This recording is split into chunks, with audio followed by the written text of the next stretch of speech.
Hello, everyone, and welcome to Horn Camp Connect, an offering of Cormont music. I'm your moderator and KBHC staff member, Kyle Schober. Today's session of Horn Camp Connect will be led by Bernhard Scully and Jesse McCormick, and will feature Dr. Lauren Becker, who will present on the topic Coming Back to the Horn Strategies for Getting Back in Shape After a Break. As always, before we jump into the session, a few Zoom housekeeping items. So that everyone is able to hear the presentation, we've muted all participants. Please stay muted for the duration of the session unless one of our presenters asks you to unmute. If you click Participants at the bottom of the screen, you should see a participant list pop up with your name at the top. If the name associated with your Zoom account is different from your own name, please click on the blue More button next to your name, select Rename, and enter your own name. If you'd like to include your pronouns with your name, please feel free to do so.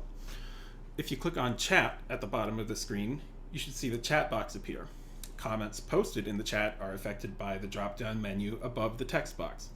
Depending on your selection, your comments may be viewed by everyone or by individual participants. Please double check every time you enter a comment into the chat so that your selection is seen by your intended audience. And with that, I'll hand the session off to Bernhard and Jesse. Thank you so much, Kyle. Hi, everybody. Hi, Jesse. Hey, Bernhard. Yeah, thanks, Kyle. Kyle, I'm curious. I know what the first recording was, the Light Cavalry. I think that was from this past summer. What was the second one? Oh, I wish I knew. I didn't put the music together myself, but that was a really cool piece for sure. And Yeah, not it was something really, you hear often. really awesome. I wanted to know the piece and the performer. So maybe during this 2 hours we can figure that out. But Yeah. anyway, I'm pretty sure I do know the composer of that piece. Oh, Lauren Becker just said it was James Nagus soundings. okay. It sounded like James. So, Great. cool. I just needed to ask. But anyways, welcome everyone. Welcome back to Horn Camp Connect. All right. We're very excited to host Lauren Becker as our guest today, and she's going to feature a presentation about coming back to the Horn, and which I think is appropriate because we're coming back to Horn Camp Connect. So we're very excited that you're here to join us for our first one of this season. So with that, should we get started, Bernhard? Let's do it. Let's limber up. Awesome. Get this practice session going. So for those of you that have been with us before, we're starting out the same way. We do have some different things this morning, so it's not just going to be the same, but there is, our belief is that we should have some things as sort of a baseline, and I think getting limbered up for the horn, practicing breathing definitely is one of those things. So let's start with some twisting. These are just twist as far as you can, like one like this is a full one. Let's try to do 10 of them. Here we go. 1, 2, 3, 4, 5, 6, 7, 8, 9, 10. All right, I felt good. Now we're going to do fold over. This is just try touching your toes. Go as far as you can. Touch them great. If not, it's okay. Just try your best. 10 counts. Here we go. 1, 2, 3, 4, 5, 6, 7, 8, 9, 10. Ooh, I'm a little tight this morning. That felt good, actually.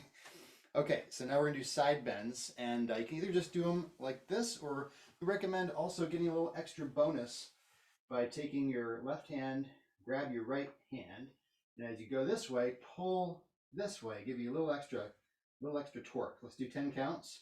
Here we go.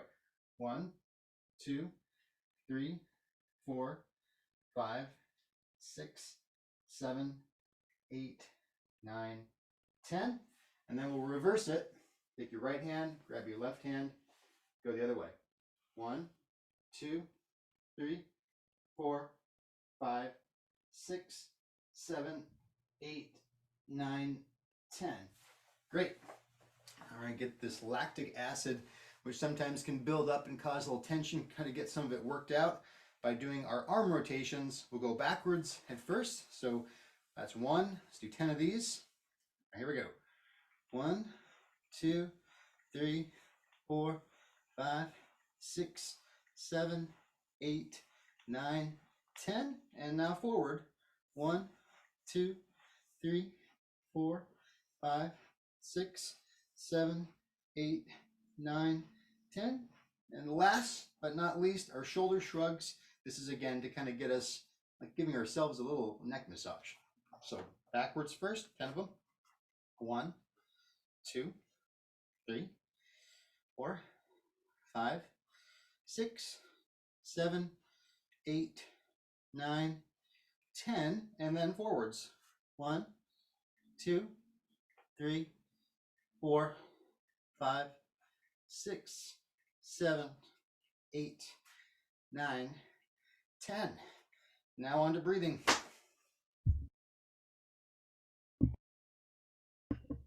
Awesome. Thanks, Bernhard. Having trouble getting unmuted there. Awesome. So I feel so much better just doing a little bit of stretching. I have, especially today, I'm holding a lot of tension in my shoulders, like you're saying. So it's really good to get that loosened up. Okay, so we're going to do some breathing exercises similar to what we've done in the past. Let's do breath builder. So what we're going to do is we're going to count in at about a quarter note equals 60 pulse. We're going to count in 3, exhale 6. So this is about filling up fairly quickly and then controlling our release, right? So this is in for 3, out for 6, 4 and 8, 5 and 10, 6 and 12.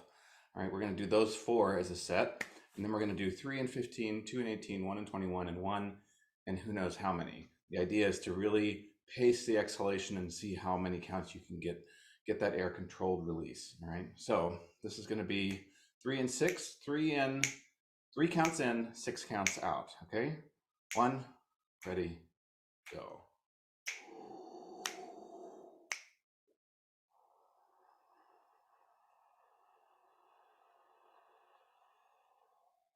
Good. 4 counts in, 8 counts out. 3 for nothing.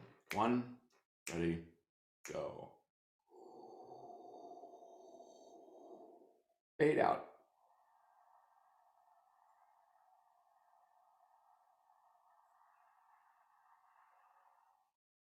Good.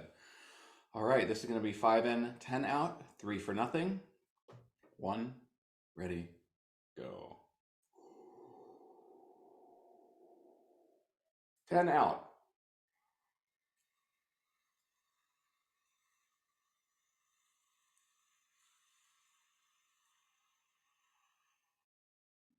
Awesome. Last one of this set is 6 in, 12 out, 3 for nothing. Here we go. 1, ready, go.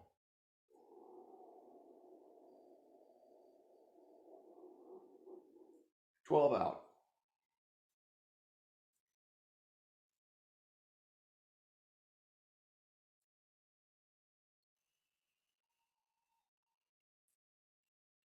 Good. Nice deep breath in and out. Get the air moving for this morning. Yeah, so I didn't explain before we did that first set. So you might have seen, some of you, if you were new, have seen me with my hand up like this, like what is he doing there, all right? The idea here is that if you put your hand up and inhale with a nice O, open syllable, all right, so hopefully you hear that the overall pitch of that inhalation is low and resonant, right? You can also hear that my throat is very open, and I'm thinking of bringing all of that air very low in my body. So I'm expanding on all sides, right? The top, the bottom, the sides, the front and back, like my air, like my lungs are a balloon, okay? So I'll demonstrate that again. All right, it's a nice, fairly relaxed way to get in a large capacity of air in a pretty quick manner. Okay, so with that, we're going to keep going. Now we're going to do 3, 15, 2, 18, 1, 21. So 3 counts in, 15 counts out. Really control that exhalation so that it's just very gradual from full to empty over 15 counts. 3 for nothing. Here we go. 1, ready, go. 15 out.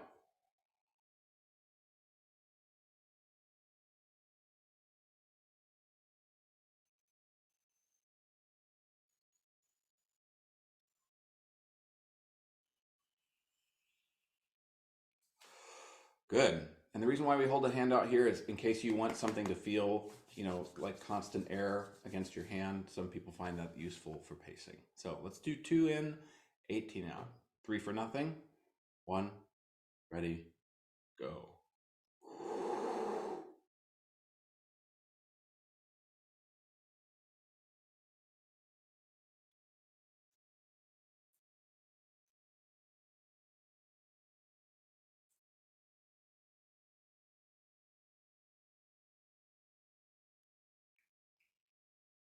Good. All right, so hopefully you're feeling like you have a lot of control over the exhalation. We're going to do 1 in, 21 out. You're going to notice that this one count inhalation breath comes very quickly. So you've got to have a really nice open throat. Get ready to pull that air deep and really full very quickly, okay? Three counts for nothing. 1 in, 21 out. 1, ready, go.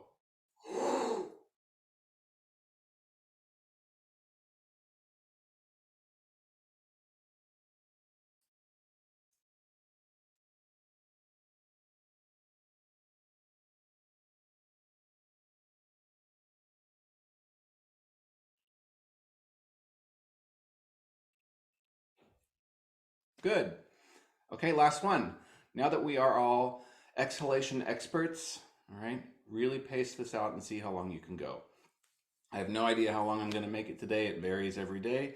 Maybe I'll make it 40 counts. Maybe I'll make it 22 counts. I'm going to aim for a solid 25, and then after that, no guarantees. So 1 in, who knows how many out, 3 for nothing. Here we go. 1, ready, go.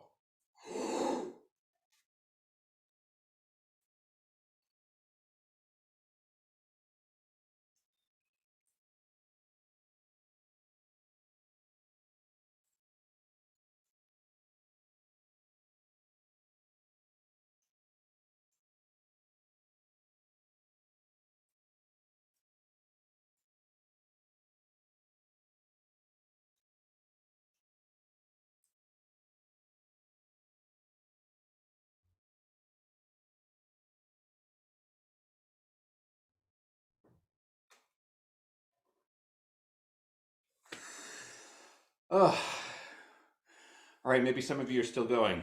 Good job. That breath after that feels really good, right? That nice big inhalation. I made it to 39.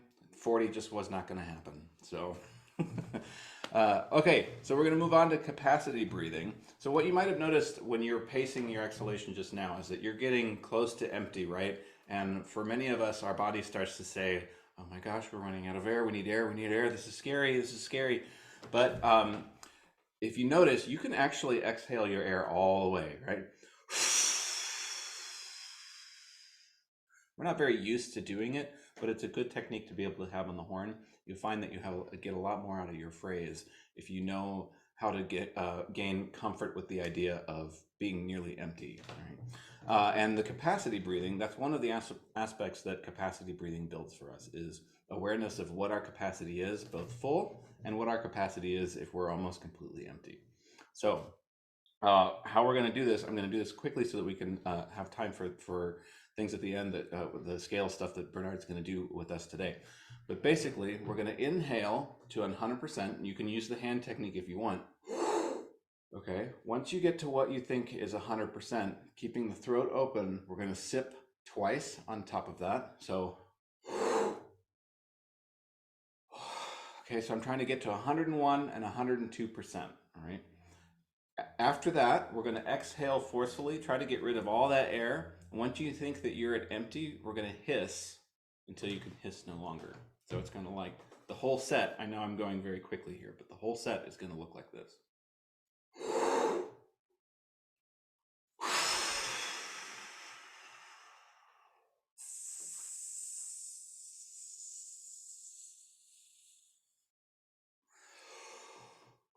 And then you take a nice deep breath at the end. So the hissing, you want to start the hissing once you're really convinced, like, oh my gosh, I'm at 99% empty. And then you're just going to hiss the rest out until it's gone, all right? So this is, if this is new to you, it's going to be an interesting sensation for sure. But let's do 3 of these as a group, okay? 3 big capacity breaths. Inhale to 100%, keep the throat open, sip twice, exhale forcefully all the way, hiss until you can hiss no more. All right, here we go. Here's the first one. Ready? Go.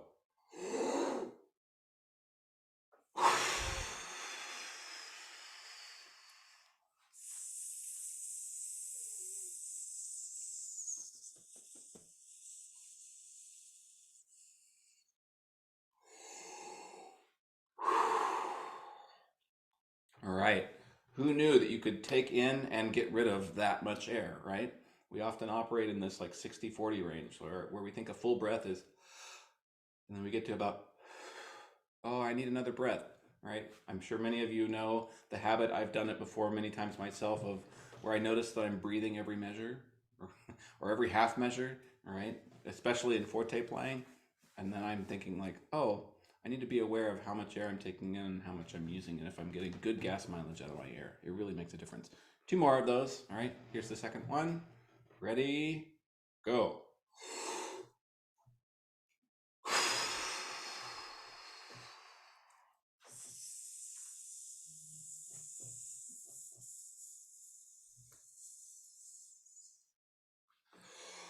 Good. It's like squeezing a tube of toothpaste. You want to get, you want to get your money's worth. All right, especially with the way inflation is now. All right, every last drop of air. Okay, let's do the last one. Here we go. Third one. Ready, go.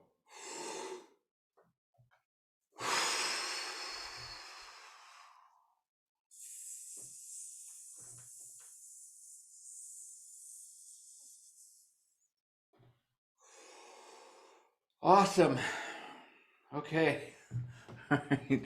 I just blew Post-its all over my desk. Yes, exactly. Good air usage, John. That's the way we want it. Okay, that takes us to our first notes on the horn with Bernhard. Thank you, Jesse. That was awesome. I needed that big time. I felt like things were like rattling in my body as I did that. So now I'm a little bit loosened up. Okay, so now what we're going to do is first notes on the horn. There's some instructions here for those of you that are new. We're going to start with a free buzz. That's without the mouthpiece. I know some of you maybe haven't done that. It's fine if it feels uncomfortable. Even if you can't do it, it's okay. We just offer it as a suggestion to try. And we would start wherever it's easiest. And free buzzing is different than playing the mouthpiece and the horn because there's no isolating element to the embouchure. But it's kind of a good indication sometimes, like, are you exhaling air? Are you relaxed enough to produce a buzz? You know, is it feeling pretty comfortable? So mine usually is a little lower at the start. And Jesse's oftentimes, yours is different. So it's all good. So wherever yours is, start there. Let's do it a couple times.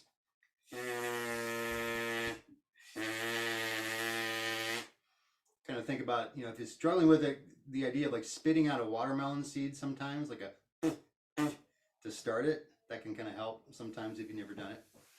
All right, and then we're going to take the mouthpiece and do a similar thing. And all this stuff I'm doing without the tongue, by the way. I'm doing with the air. And the reason is the tongue can sort of get in the way sometimes. Arnold Jacobs, the very famous brass teacher of the past, kind of the inspiration for many of us, used to always say the tongue is the biggest enemy in playing. Not to say we're not going to use the tongue, but it just can get in the way more than others. So I kind of like to leave it out at the front of it, and we'll add it in as you'll see in the next exercise. So just without the tongue, same thing, wherever it's easiest. Go ahead and try it. See how it feels. Okay, we try it once again. And also, one thing to remember, we just took all these great breaths. So we're going to keep doing that. And everything we do from now to the end of the warm-up session is also going to be a breathing exercise. So don't forget the kind of breaths you took. And the best way to practice those breaths, aside from away from the horn like we did before, is with the horn. Make it also a breathing exercise. So I'll take that big breath.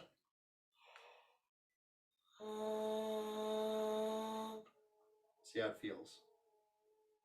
Okay, now we're going to do the same thing on the horn. And even before I play, I'm going to blow some air into the horn just to kind of calibrate myself, blow some warm air. Sometimes it's easy to kind of get a little excited. So we want to be real relaxed.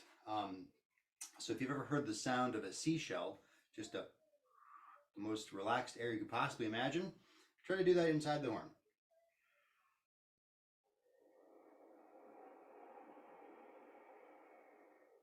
Try that seashell air. Nice and easy. And then maybe pick one of those notes we've written there, something on the open horn, the mid-range. See if you can get one of those, and let's just see how it sounds. Felt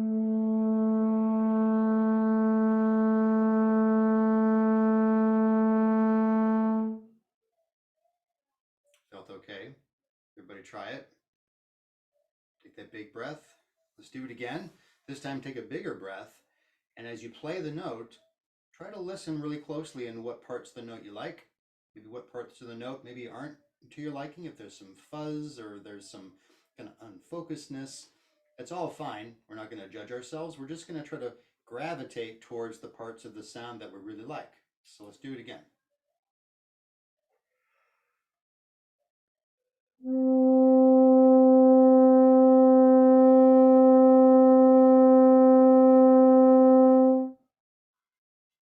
To G. Sometimes, I haven't shown you guys this before, but another way of kind of exploring is to do a little pitch bending at the start just to kind of see where you are in the pitch.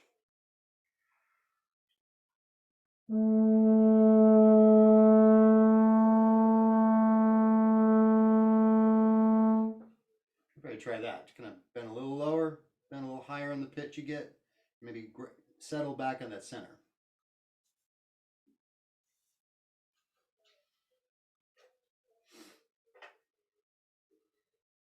Just kind of explore it. The point of this is just to establish your very most beautiful sound right at the start. And you really want to take as much time as you need with it. Don't feel like you have to rush it. We are time constrained, so we've got to move on. But this next exercise that Jesse will be leading is going to reconfirm all this and add a little bit of timing. So, thanks. Thanks, Bernhard. Yeah, and the idea of pitch bending, we haven't talked a lot about it in Horn Camp Connect before. But you could tell, I mean, I don't know if some of you could tell, and this is not, I'm not digging on your sound, Bernhard, but you notice that as he lowered and raised the pitch on the center of that pitch, you could hear the sound quality change. You could probably hear it in your own sound as well, right? And the idea of finding the resonance of a note is that you'll hear it, usually it's often when it goes lower, you'll hear it kind of go from a, okay, when you hear what I would say most of us define as roundness in the sound, that's where you found the center of that pitch. So ho-do-do, which we're about to do, is probably a great exercise for channeling your best sound, right? So our first note is going to be a C. You notice if I'm not centered on it, okay, it sounds a little sharp and a little narrow, all right? But if I release and relax into the center of that pitch,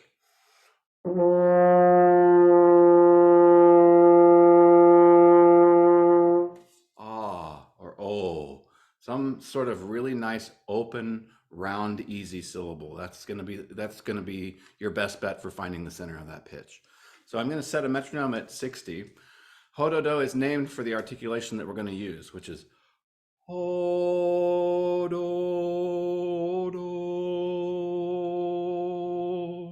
Then we keep climbing, right? We have 4 counts in between each, at each double bar that you see there. Quarter note equals 60. Feel free to stay on the F side of the horn if you want to, but you don't have to. So let's do this. I'll demonstrate the first one. Let's see. Can you hear this metronome? Okay. Let me know if you can't hear that or also if it's deafeningly loud. But the first one's going to be something like this.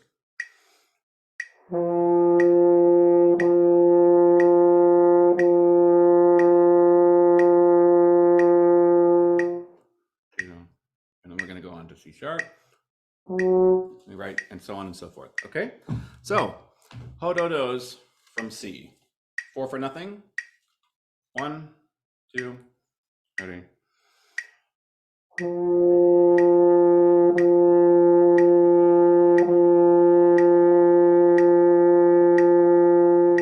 Centers of the pitch, C sharp.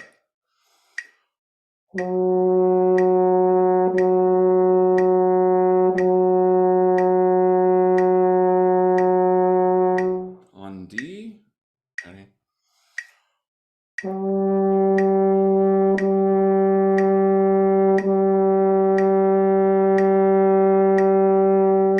Blow right to the center of that resonance.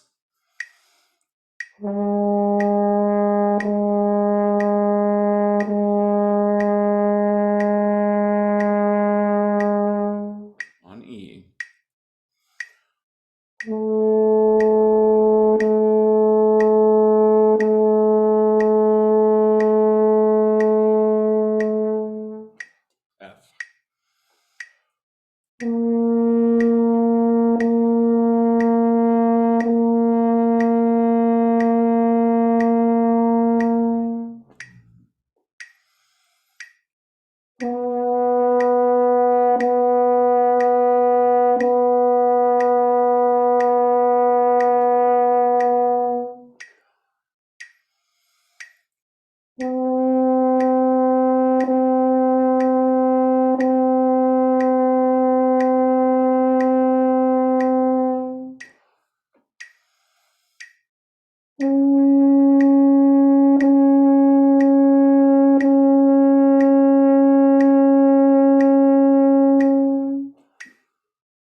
Last one, third space C.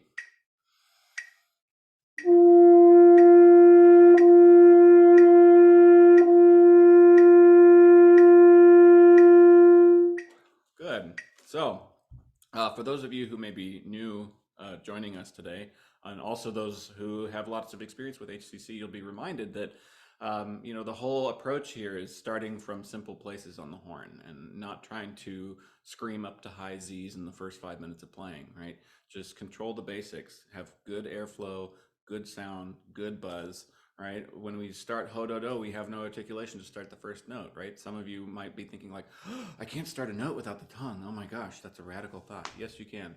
All you need is air and buzz, all right? So, great. Let's move on to Sing, Buzz, Play. Thanks, Jesse. Just love listening to your sound, even over Zoom. It's so beautiful. So now we're going to take this sound that we've established in this first octave and do a little song. And the reason we do this is to get our brain thinking more creatively, thinking more of like the communicative element that we really, that's the end all, right? We ultimately are communicators of sound. We're storytellers of sound. Jacobs used to say that. And if we don't do this pretty soon into the warm-up, we might forget that. You know, we do a lot of exercises, do a lot of technical development, but really when it comes down to it, when the rubber meets the road, the red light's on, we're just telling a story. So let's get it, that kind of concept right into the first part. It doesn't have to be very complex. I recommend you all just picking whatever songs you like to choose. At the camp, sometimes we've done that, actually. I just have everybody like, who wants to choose the song of the day? And someone will raise their hand, and if I can actually play it, then we'll do it. If I can't, then we won't. So today I thought I'd choose one of my favorite songs, which is Blackbird. Probably many of you know this classic Beatles song. I think it's one of my favorite songs of all time. And it's also, there's a little method to the madness. There's a connection between this song, the next exercise we're doing, the beautiful sounds, and the final scale part. And I'm not going to tell you what it is, but maybe you can start to guess it as we go along. It has something to do with the scale structure of it.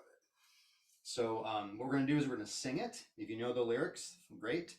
I'm going to try the lyrics. I might mess them up.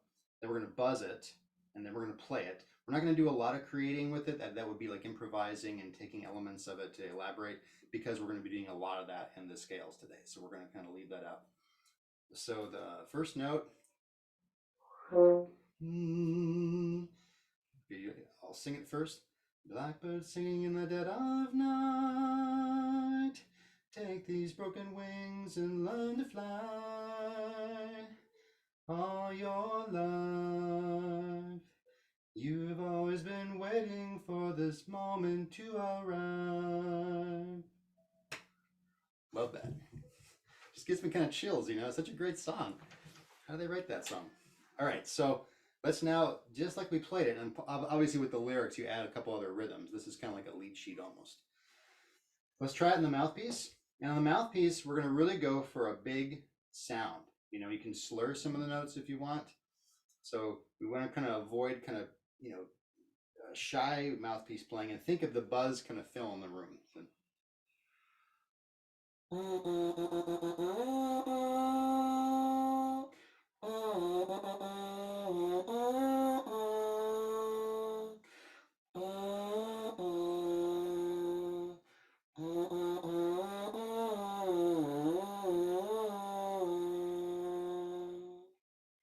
do it once again, all together. Here we go. Buzzing. 1, 2, 3.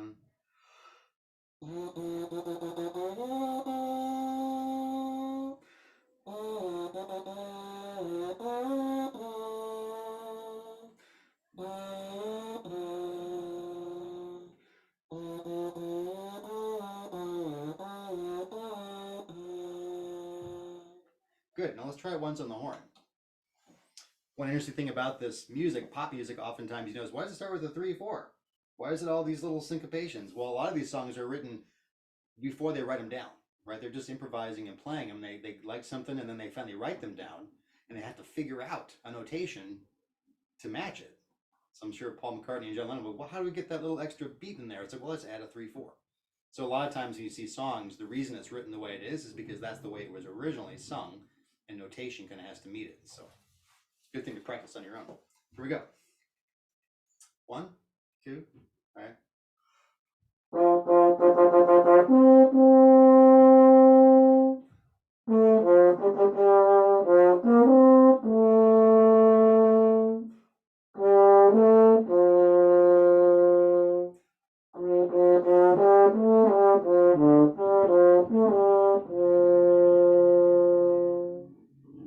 Good, and we're practicing our most beautiful sound. We're doing all the breathing, all that stuff. Now we're just thinking communicatively, so you're phrasing it.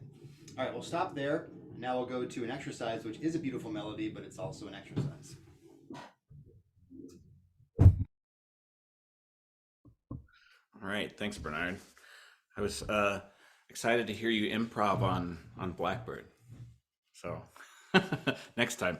Okay, so this brings us right into our beautiful sound studies, which is exactly what it's intended to warm up, is our beautiful sound, right? That's guessing that's why we all play the horn. At least that's why I play the horn. Grew up hearing it in the house, and I was like, that's so pretty. I want to do that for a living. So yeah, so this is about, getting that ideal sound that we all have in our head of like, what do I love about the French horn, and getting that to come out of our bell. So we have established our good air, we've established our good buzz, we've established the musical mind with the song of the day, and now we're putting that into practice in a nice, easy manner. Okay, so this is going to move stepwise motion mostly, but you can see that the first line, right, there's this nice big arc underneath it, all right, to tie it all together. I want you to think of that as going up and over the top, all right? That's how we're going to conceptualize this. This is very horizontal playing, all right? Blow through the notes rather than at them. So we're going to string them together, right? Almost like with thread. So the first one is going to go around like this.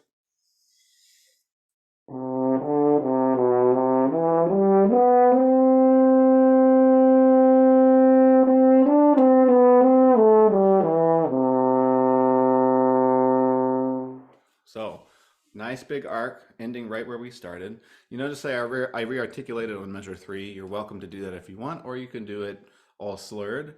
Try to do this with one breath. Try to channel that, getting to 95% capacity, and really blowing all the way through the phrase.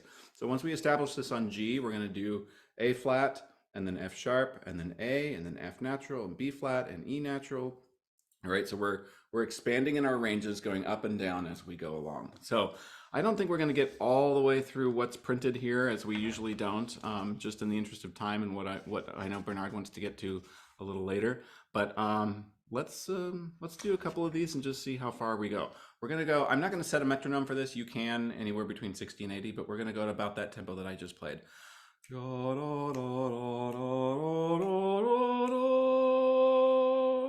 Singing through your phrase nice and easy. 4 for nothing. Here we go. 1, 2, 3.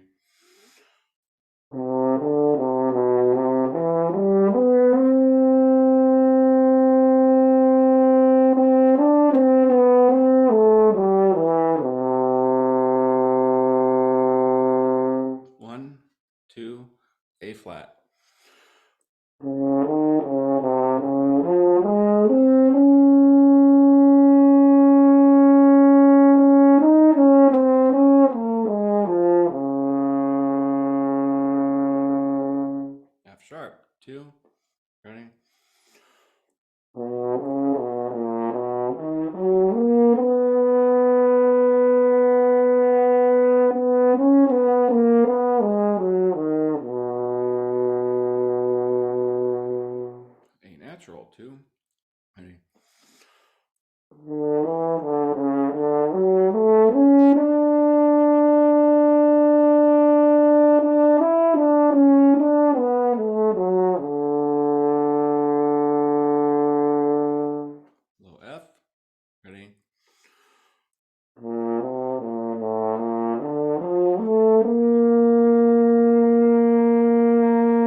flat. 2, ready?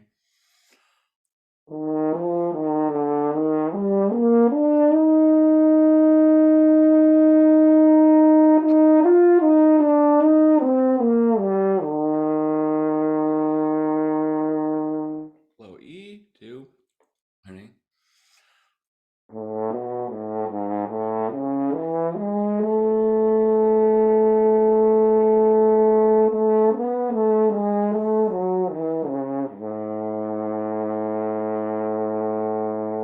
B, 2, ready?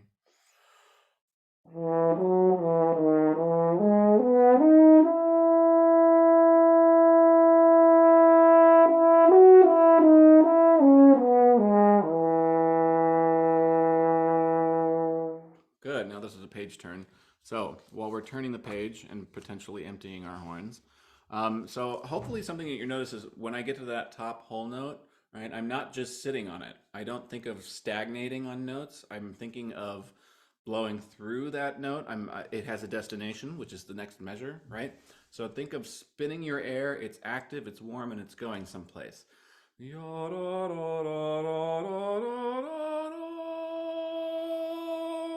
All right, it's never just sitting. The music is always going somewhere or coming from somewhere. So just a thought in terms of the way that you're shaping your phrase. So we're going to start on low E flat. All right, so that's yep, right there. Let's keep going down this page. If at any time you want to drop out, feel free. There's no pressure to continue. I keep going on this for quite a ways, but let's do at least a couple more of these lines. So let's do low E flat here on the top of the page. 4 for nothing. 1, 2, ready.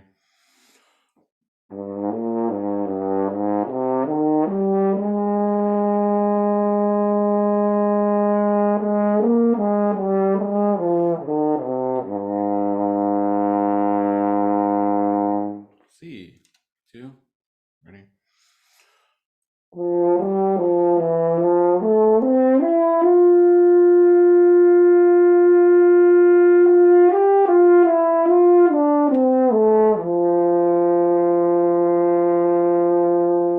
Low D, 2, ready.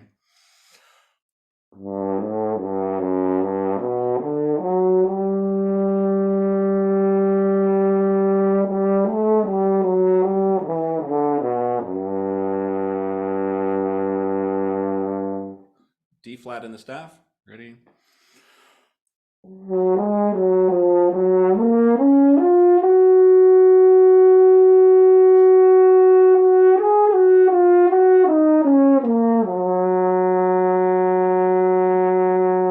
Octave below, D flat, ready.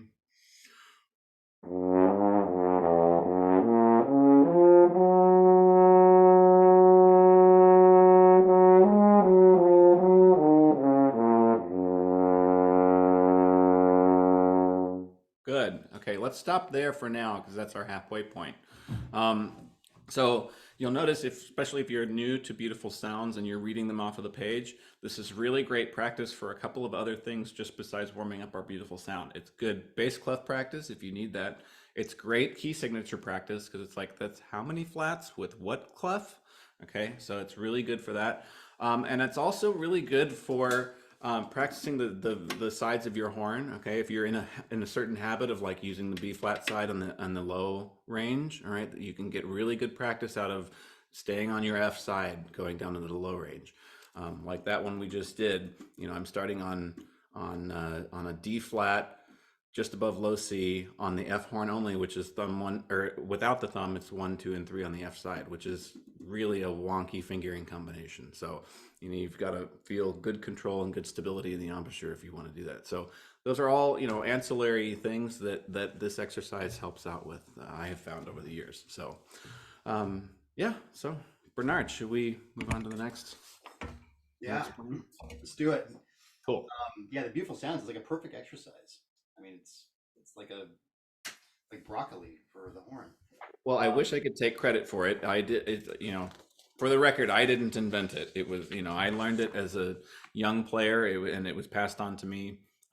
So Well, as Yeah. far as I'm concerned, since I learned it from you, that you wrote it. So Yes. From now on, we will promote that. Thank you. All right, so now moving on, we're going to have a little fun with our scales today. So you've noticed we have 4 scales, then we have a chromatic scale, which obviously covers all the notes. But we have these 4 scales. And if you look at it a little closely, you'll probably find they're actually very similar. I wrote 4 versions, but they just kind of center and have slightly different feels to them. Let's play them all together. I'm going to put the metronome on, and then we're going to do some fun stuff with these scales. So it's okay to have fun practicing scales, and it's also fun. Scales are great ways to actually create music, believe it or not. So we can do it on the horn. So here's 60 beats per minute. We're going to do our C major pentatonic. Let's just all, for sake of time, let's play it together. Ready? 1, 2, ready?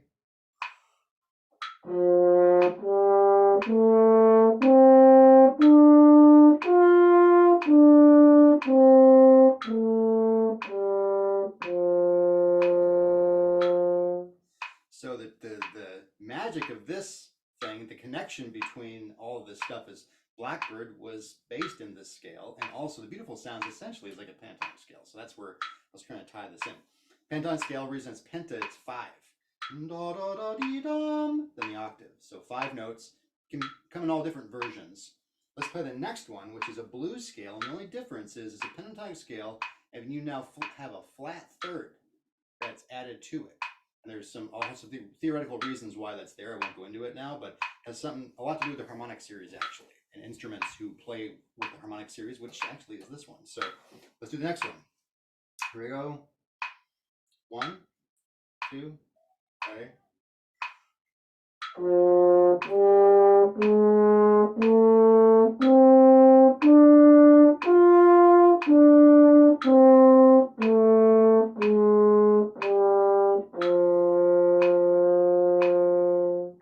So the pentatonic and blues scale, they kind of sound like other scales. They kind of sound like a major-ish scale, minor-ish scale, but they have a different quality to them. There's a more open quality to them. And they are used in music quite often, especially if you were a fan of popular or world music. Now the A minor pentatonic, notice, is the exact same notes as the C pentatonic. It just starts on A. So let's try this one. 2, 3, 4, 1, 2, ready.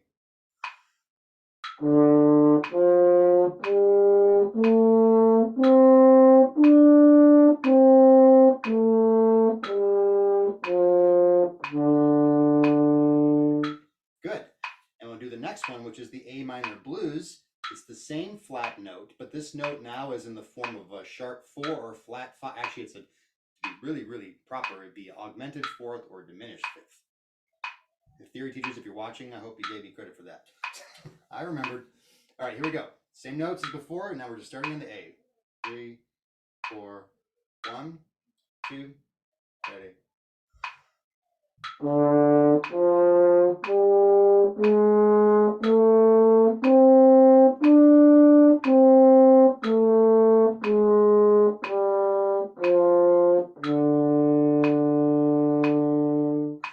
And just to kind of tie it together musically in some ways, I thought I'd include the chromatic scale because I think it's always good to play that. Let's play this upwards rendition of the chromatic scale just to get those notes in our brain. Ready? 1, 2, ready, go.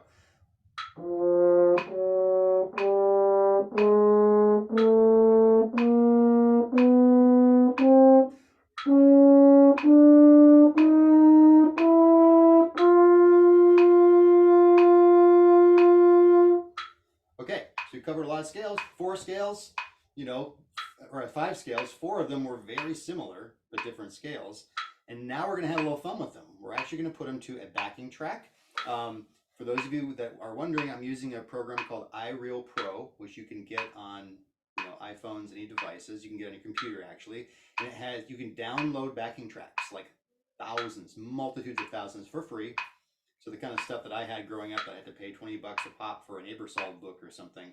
This is like $20 for the program, and you get infinite songs, and you can even make your own. So I'm just using some basic blues sample tracks, and we're going to go a little faster. We're going to actually do probably like an 8th note feel of these. but I want us all to play through these scales now along the track. So I'll give an example of it. I'll turn this off here. This is just to say you can put scales in a musical context always. Here we go. So I'll kind of demonstrate what I'm talking about.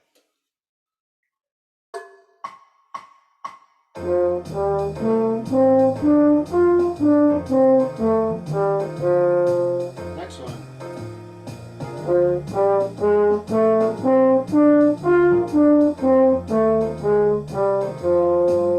Next one.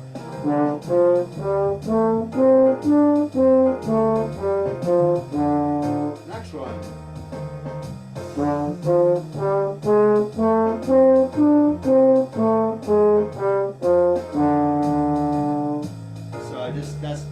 Let's all try this, and then we'll end with the chromatic scales, okay?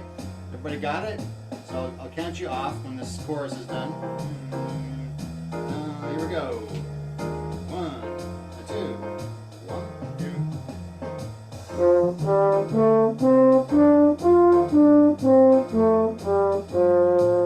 Next one.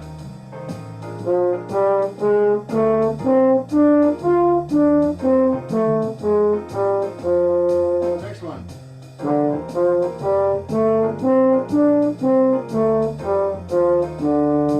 And next one.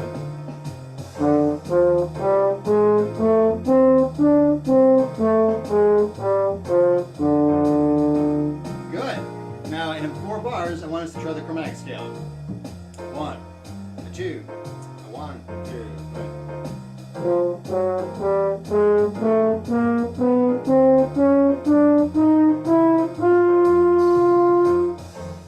Pretty cool, huh? Works really well. All right, let's do something a little different. Let's go a little faster. Let's see if we can do a thing in jazz. They call it double timing.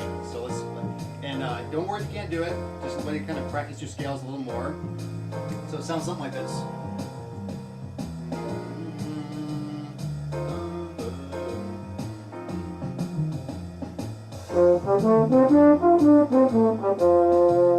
Like that, okay?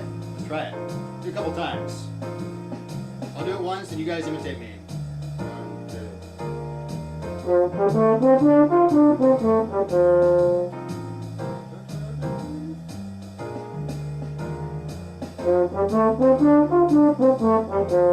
Keep going.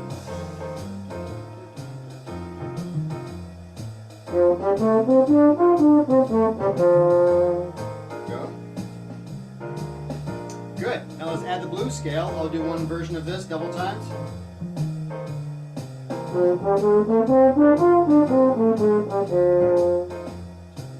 Again.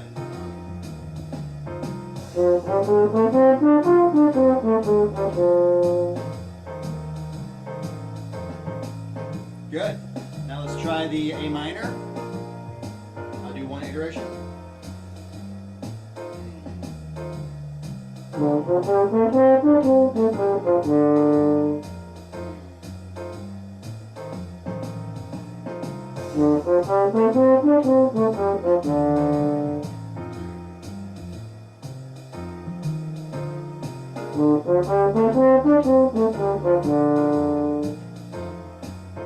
Now the blues.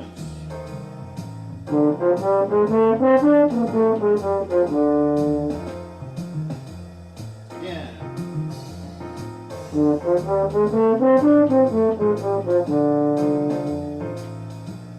Again.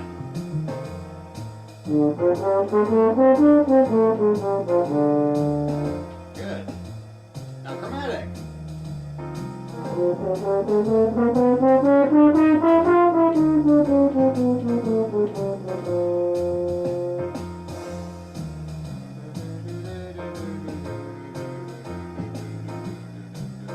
Very good. All right, everybody getting it? I know it's a lot, but you see that's a lot of fun. All right, let's do another thing. So Jesse, you want to go on your sound real quick just to show you. So I'm gonna. Ready. Okay, so this is gonna be now. Let's do like one little bit of imitation and then one little bit of call and response. Okay, you want to try it? Yeah. All right, I know you do. You're dying to do this. Oh, raring to go. You say loud and clear. All right, so all right, this is a little different sounding of a track, but the same notes will work. This will work pretty much on any blues setting you can find. So I'm just going to do like 2 bars, and then you imitate, and then let's do that like maybe 2 times, and then I'll do a bar, and then you play whatever you want using the same kind of notes. Okay. Sound okay? So 2 bars imitation, two times of imitation, 2 bars, 2 bars, 2 bars, 2 bars. Okay. Then call and response, 2 bars, Okay. 2 bars, and then we'll do everybody. Okay? All right. I suck at imitation, but I'll do my best. Because I'll be really easy. I'll be insultingly easy. How about that? That was a second horn joke. Oh, okay. I'm slow. I can't. Okay. All right. Here we go.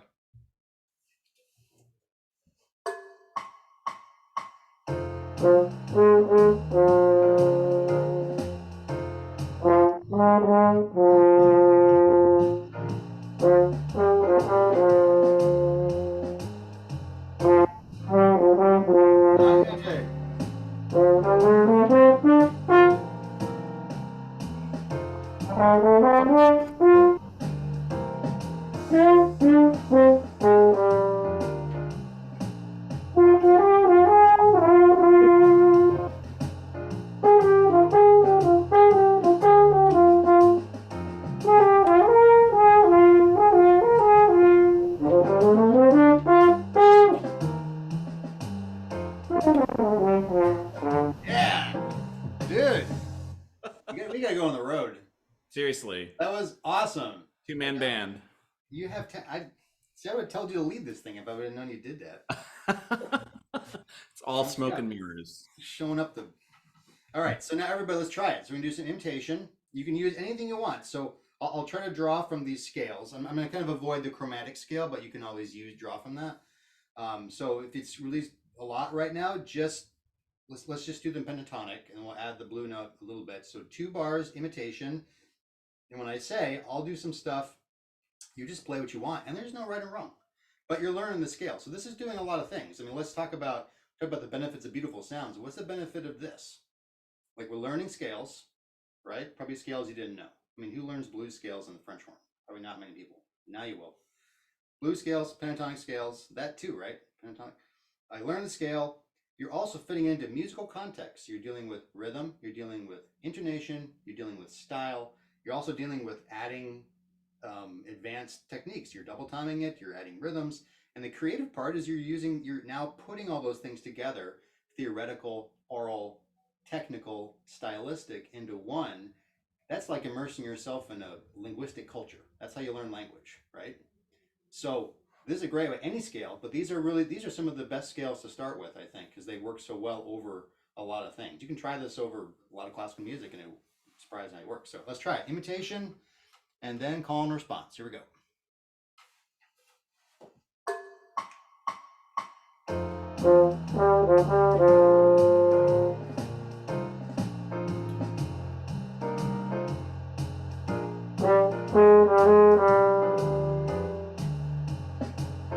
Imitation.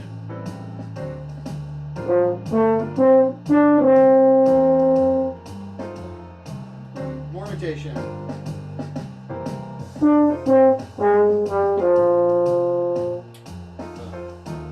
More imitation.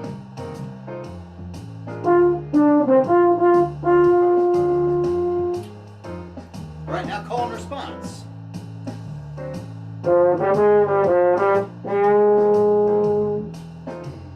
Do what you want.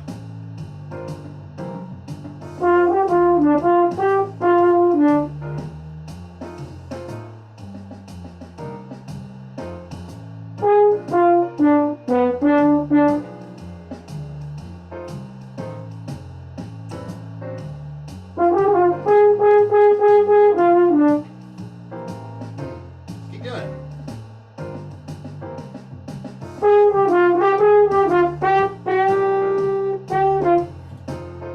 There we go.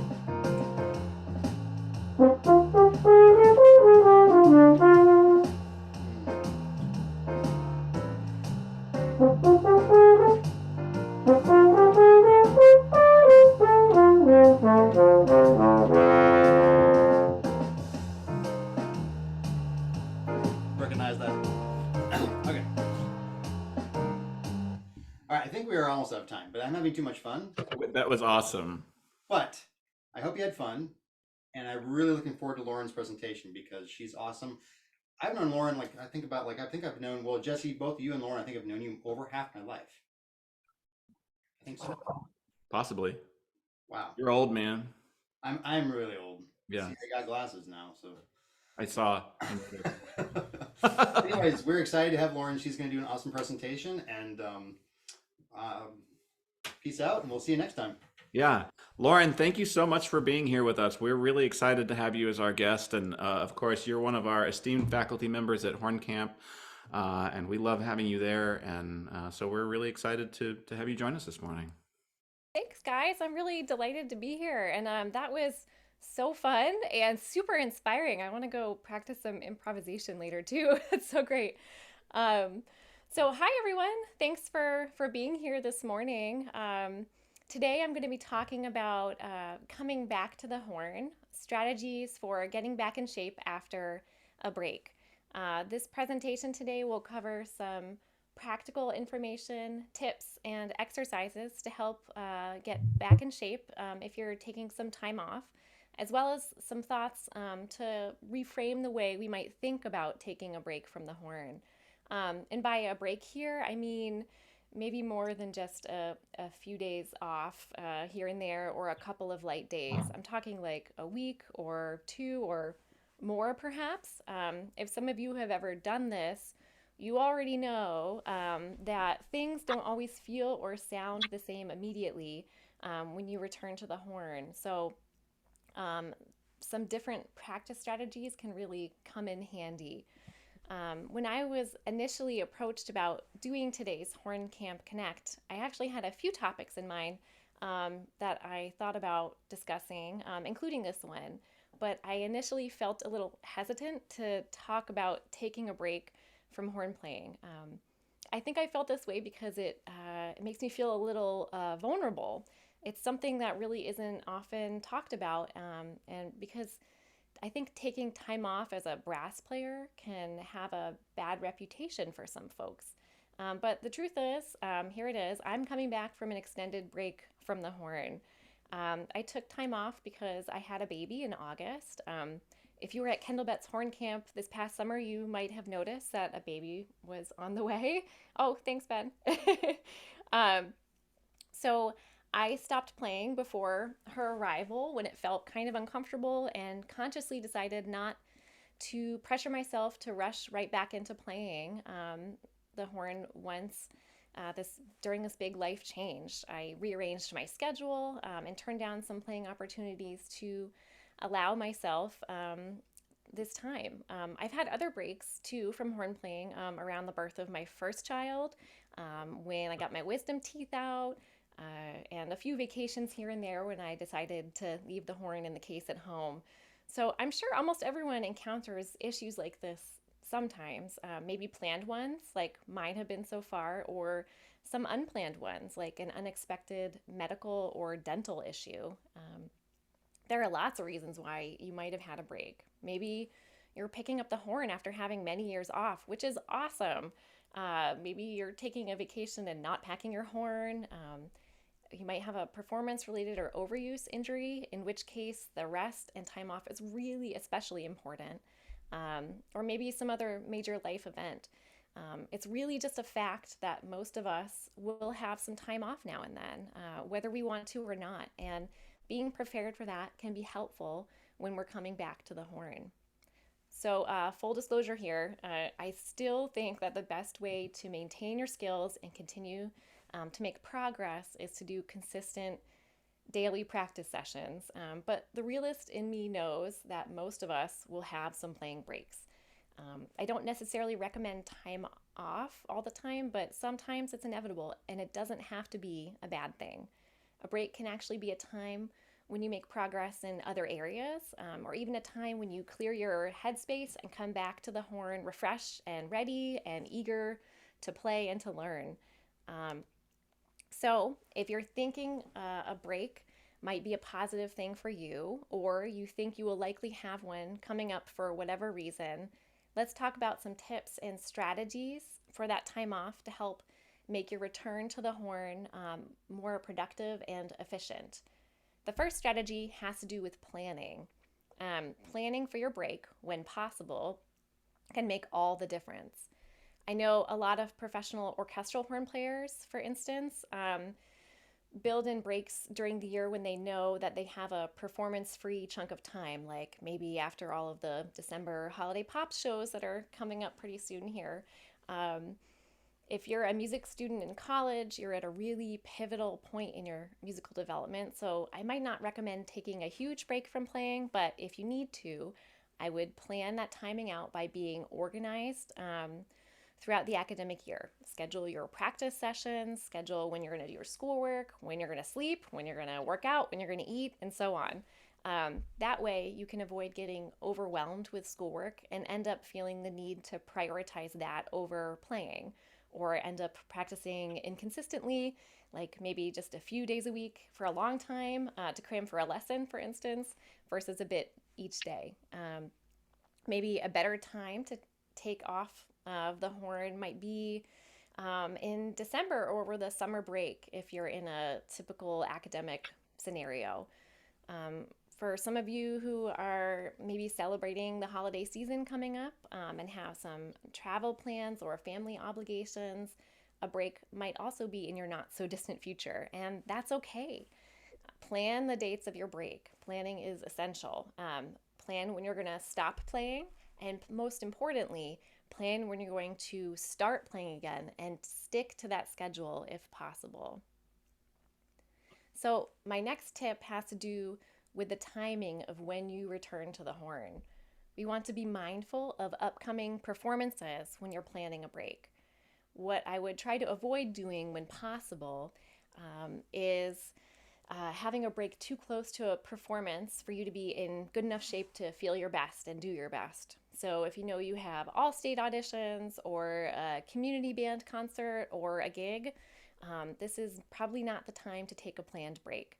If you're freelancing, I would also recommend avoiding times when you might potentially be called to do something, especially if you're called last minute. You want to be able to be ready to say yes when you can. And you also want to represent you're playing the best that you can to the best of your ability so you get called again. So think about when you might be getting those gigs potentially and be in good shape before then. If you're a student, it's really easy again to get swept up in the madness of the academic quarter or semester with all the commitments that you probably have, but often taking time off mid-semester can be a real problem with juries coming up or other performances. Think about what makes most sense for you to have a little time off before just doing it. Often knowing that you have a little time off to reset in the near future can help get you through to the end of a busy semester. So whatever your individual circumstances are, give yourself permission to take that break if you need it. But again, be mindful of when you're going to do it around your performance schedule to get the maximum benefit from the time off. My next tip has to do with the kind of shape you're in while playing. I have found that it helps to be in good shape prior to a break. It makes it easier to come back. It just makes sense from a physical standpoint if you think about it. If you maintain your playing level prior to taking time off, typically you'll retain more of those skills. The next strategy I have has to do with leaving enough time to get back in shape when you get the horn back on your face. You want to make sure you leave an appropriate amount of time to realistically rebuild your skills. I find that the longer the break, the longer the amount of time I need to come back. I can't necessarily give you a solid amount of time that I would recommend since we're all different, but I generally feel much more like myself with 2 to 4 weeks of consistent practice, depending on the amount of time I've taken off and the amount of time I can devote to consistent practice when I come back. I personally like to leave a little more time than that as a buffer if I have a performance scheduled too. It might be different for you, especially if you're dealing with a medical issue or performance injury. So when in doubt, leave more time than less before your next performance. If you don't have a performance waiting for you, but you find yourself more motivated by having that performance deadline looming, it can be helpful to give yourself a playing goal to work towards. Even a mini recital of a piece or an etude you're working on for your family or friends, or a mock audition online or in person can be a good goal to work towards. I think we all kind of know this, but the next tip I have is consistency is key when you're getting back in shape. Practicing for a little time each day and increasing that amount of time gradually will ultimately yield better results than a lot of time one day, taking a next day off, and so on. Make yourself a practice schedule with small goals for each session, and try your best to stick to that. My final tip when getting back in shape is to be patient. This is a hard one, but give yourself some patience and some grace. It can take time, so do your best not to get discouraged if things don't sound or feel the same. Setbacks are normal, so try not to get too frustrated, and instead be curious and invested in the process of learning and improving. So I want to just kind of throw this out to the universe here. Your break from horn playing can still be a musically productive time. I know it can be stressful, especially when some time off from the horn comes about because of a playing injury or something unexpected, or if it's extended due to circumstances beyond your control. The good news is there are many things you can do to help further your musicianship, even when the horn isn't on your face. So, some things you can do, if it feels comfortable, you can buzz or you can free buzz, like Bernhard and Jesse were just talking about in the warm-up. I would really only recommend a few focused minutes of this a day, but it can be very beneficial. If you're going on vacation, for instance, and don't want to pack your horn, bringing your mouthpiece can be an okay substitute for a short amount of time. Some people recommend adding a length of tubing, a small length of tubing, to the mouthpiece for traveling to simulate resistance, and that's fine too if you want to experiment with that. Again, I would only recommend for a few minutes a day because I think too much can actually be a little counterproductive.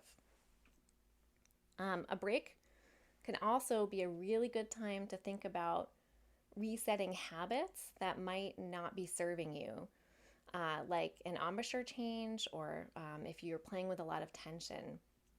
When you come back to the horn, be really aware and cognizant of what you're trying to change as you build your chops back to help reinforce those healthy and efficient playing habits. One of my favorite things to do over a break is mental practice. This can be a really powerful tool and super productive, and it can encompass so many different things. Actively listening to music, score study, bonus points for listening and score study at the same time. You can do some ear training work using a book, or there are a lot of programs online, I'm sure, that can really help with this. You can study a composer and their works, like listening to all of Beethoven's symphonies or Strauss's tone poems, or something like that, and branch out from there. You can plan a future recital, by listening to music and studying different repertoire. Research a topic that interests you, like delving into works by historically underrepresented composers, or works for horn and fixed media, or jazz, or improvisation, or whatever you like. Singing is also a great thing to do, a good form of mental practice. You can sing through your repertoire, etudes, and even basic fundamental exercises like scales and arpeggios. Bonus points if you have a drone on and a tuner to help keep your intonation grounded. You can use this time to learn something new. Like if you have access to a keyboard or a piano, this would be a great time while you're resting your face to give your brain and your fingers a workout, and take a piano or another instrument. Breathing exercises are great. Breathing is the most fundamental thing we can do as a wind player. So spending some focused time working on that is super helpful. You can read up on peak performance techniques and the more mental side of performing. I mean, the list goes on and on. I could keep going. I'll stop now. But there's so much you can do away from the horn to make yourself a better musician. It doesn't have to be a lost chunk of time in your musical development. But I also want to say it's perfectly okay to also just take a break from horn, and not feel guilty or feel like you need to do something like these tactics I mentioned. Plan your break, take that time, and come back to playing when you're ready. So, when you do come back to the horn, first things first, don't panic, okay? It will probably feel strange, and that's okay. Just expect that. It will get better over time, but I know it can be a little unnerving the first time you take the horn out of the case in a while, and things just feel a little bit different and probably sound a little bit different. Make a plan for your practicing, and increase your time day by day and week by week. Don't expect to dive back into playing for hours a day. You're going to want to increase that gradually to safely rebuild your chops. I recommend starting with small practice sessions and perhaps multiple sessions per day rather than like trying to practice everything all at once. I find that multiple sessions is, in general, a really good practice habit when your schedule allows. I know everyone has different circumstances here, but in an ideal world, that's what I would do all the time. Even 10 to 15 minutes of thoughtful, focused practice can be so productive. And a few of these sessions throughout the day really add up in terms of time. While you're building your chops back up, you want to be mindful of the feeling of muscle building fatigue versus pain that could potentially cause an injury. Now, a disclaimer, okay? I'm not a medical professional, so if you're coming back from a playing injury or a medical or a dental situation, please also seek and proceed playing under some medical guidance. These thoughts I'm talking about today are based on my own experiences, but if you're like in pain while you're getting back in shape, stop, seek medical help, and follow your doctor's advice.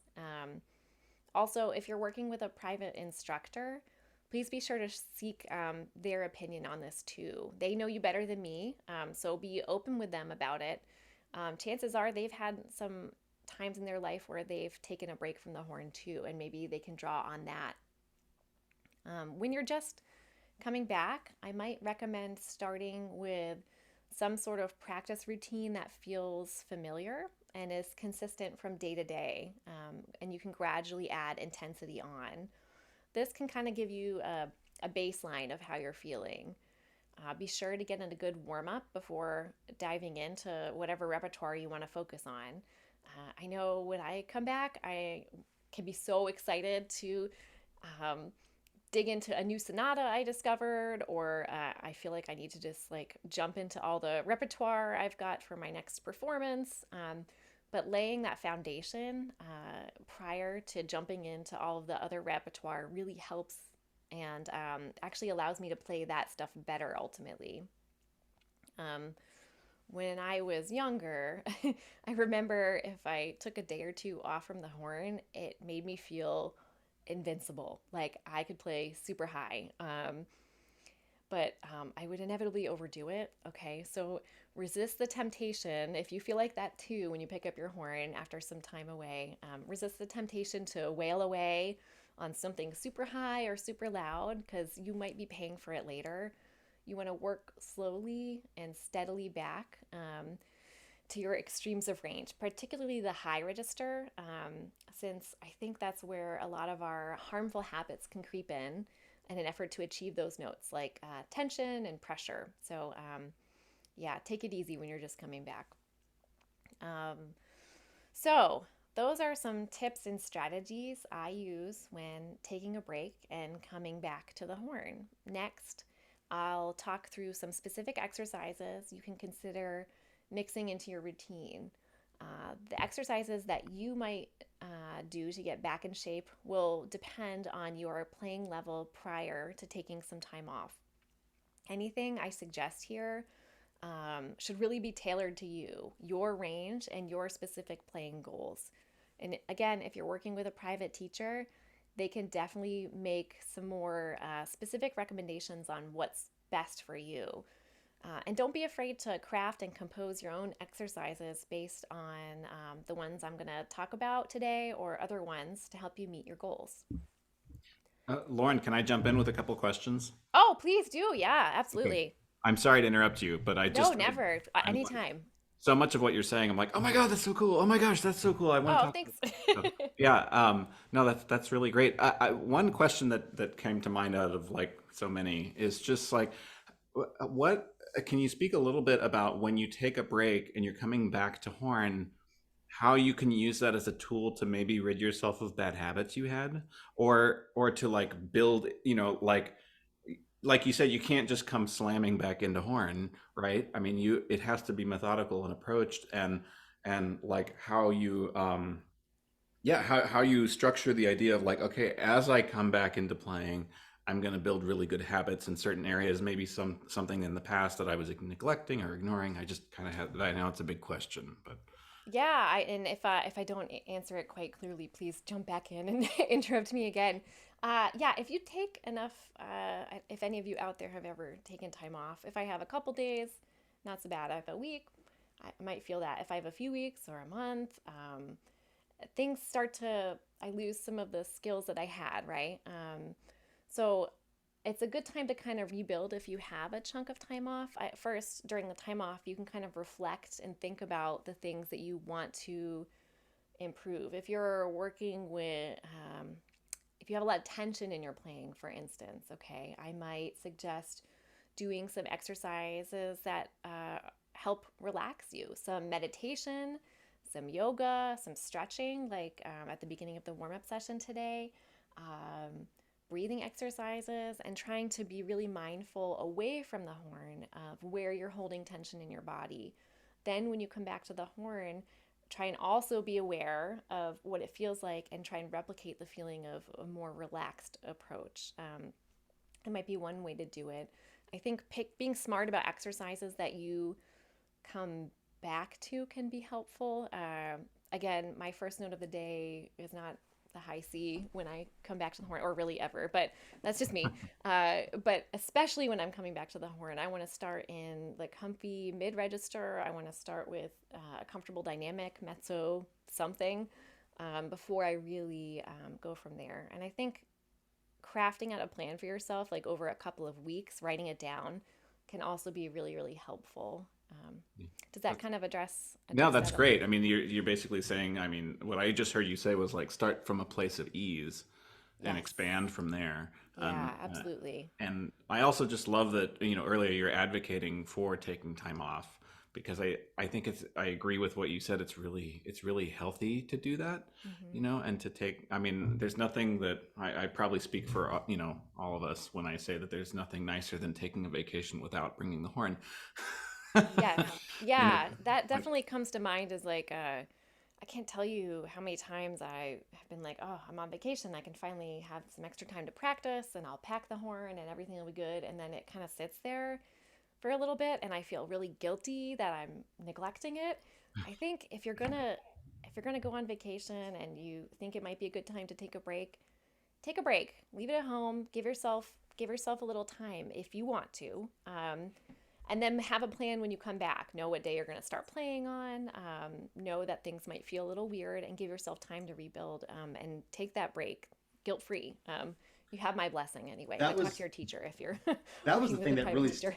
I love this so much, and it's such an apropos topic, and I thank you for presenting on it. And that's what really spoke to me, is this idea of when you do take time off, don't feel guilty about it, because that can erode the whole thing, right? And I kept on thinking also, like, I like to think about things in analogy. And if you like to work out or if you do some sort of sport, like every athlete has to take that time. They have the racing season or the competitive season, and they have like the down season. And I think oftentimes for musicians, like we don't allow ourselves to have like a down season, but we're doing something the same. In fact, in some ways, almost more intense because it's so multifaceted, and especially like our concentration and all that. So, what you're saying is really resonating with me, and I thank you for saying that. Yeah, Yeah, and well, I think it's a good time of year to be thinking about it too, because I think a lot of people have kind of a ramping up of performances, maybe a lot of concerts in December, and then it kind of drops off, right? For a lot of us, not everybody. So maybe this is a good time if you're considering it. Maybe it's a good time to just do it, even if your break is just a few days. Yeah, don't feel guilty. Just plan it and be consistent when you come back to it, so you can really enjoy that time, and then come back and maybe build everything up even better than it was before. you used a word earlier that resonated with me, which was grace. You were like, give yourself some grace. And man, I'm working on doing that in a lot of other aspects of my life as well. Just like trying to be more understanding of my experience in general. But man, that definitely transfers onto horn. I mean, we're our own worst critics, and we beat ourselves up, and we use the word should way too much. And so I was just like, oh my God, grace, what a great word. So yeah. And Anyways, Jesse, like along with that, I heard you use a word just now, joy, too. That's another thing that I think grace and joy, I struggle with it too. It's like, I should be doing this, I should be doing that. If I don't do this, it's going to be like all this kind of like self-talk. But in reality, it's like, no, how come I can let myself feel this way, or I can experience the horn in a joyful way? It doesn't have to do with all the time, like being the best or the competition element or all of that. So I think that those words are, they're kind of like the words we need to write on the wall, or on our little notepads to remember every day. I certainly do. So yeah, same. Well, Lauren, I'm sorry we didn't mean to hijack your plan. I just wanted to interject and have a little conversation. So Oh no, please interject more. It makes me feel a little bit better. I mean, honestly, I texted some people, I think some of the people who might be on this meeting too, like, these are my ideas of topics. I don't know about this one. And everybody said I should talk about this one, about taking a break from the horn. And I felt a little, I'm like putting myself out there. I'm a horn professor, I'm a professional horn player, and here some of my students are maybe on here, and I took some time off from the horn. I'm doing what I tell them not to do, right? So, but I think when you can plan it and have a plan for when you return, then it's not so scary, and it doesn't need to be a bad thing. I think is hopefully the moral of all of this. But what I'm also hearing from what you're saying, kind of through this topic, is this importance of balance. Like in life in general, like taking time off is part of establishing a balance in life. If you don't have it, if you don't have any time off, you're not going to be balanced. And then when you get back in shape, you have to be balanced about that. You can't do too much right at once. You can't play your high C or whatever you're going to do. You have to kind of gauge it, the balance in terms of how we think about things. This idea of, yes, we want to work hard to get better because that's important to us as musicians, but at the same time we have to give ourselves grace. We have to learn to experience joy, maybe as the ultimate reward of that. And without those different calibrations, we can't have the balance. So that's kind of what I'm hearing from what you're saying as well. yeah. Oh, thanks, guys. I had an educator once, when I was a young player, say something, and I want to recognize that it came from a good place to motivate people to practice and to do their work on their instrument, and that's all great, and to be diligent and to be dedicated, right? But he said this saying of, if I take one day off of my instrument, I notice it. If I take 2 days off of my instrument, my friends and colleagues notice it. If I take 3 days off of my instrument, everyone notices it. And my reaction to that was, oh my God, like, I have to play my horn every single day for the rest of my life until I die. And it was like kind of stressful because it was just, it was like, it put the emphasis on like, oh my gosh, everyone's going to see your weaknesses, and it took me a long time actually to get to a place where I was like, balance. What Bernhard was saying, it's okay. Also, like a statement like that, on some level, it's not totally wrong because I think in certain scenarios, maybe that would be the case, right? If you're playing a certain kind of music and you have to do maybe like lead trumpet or something in jazz band or something where you just have to have this kind of practice to do it. Maybe you take a couple days off and maybe you can't do it. So maybe there are some contexts, but that kind of statement, that kind of like generalizing, almost like passive aggressively shaming, you know, like my modicum is this, it's really important. It totally discounts like all of our personal experiences with the art form because that's not applicable to some people. Like maybe some people would experience it more, but it's so individual. And I think that it's important to, as Lauren's beautifully telling us, to get to kind of find your own path with this, find your process, to start slow, but if you just listen to these kind of modicums that are kind of hitting us from the ether, like you'd never be able to do that, Yeah. so anyways. Yeah, no, it's all good. I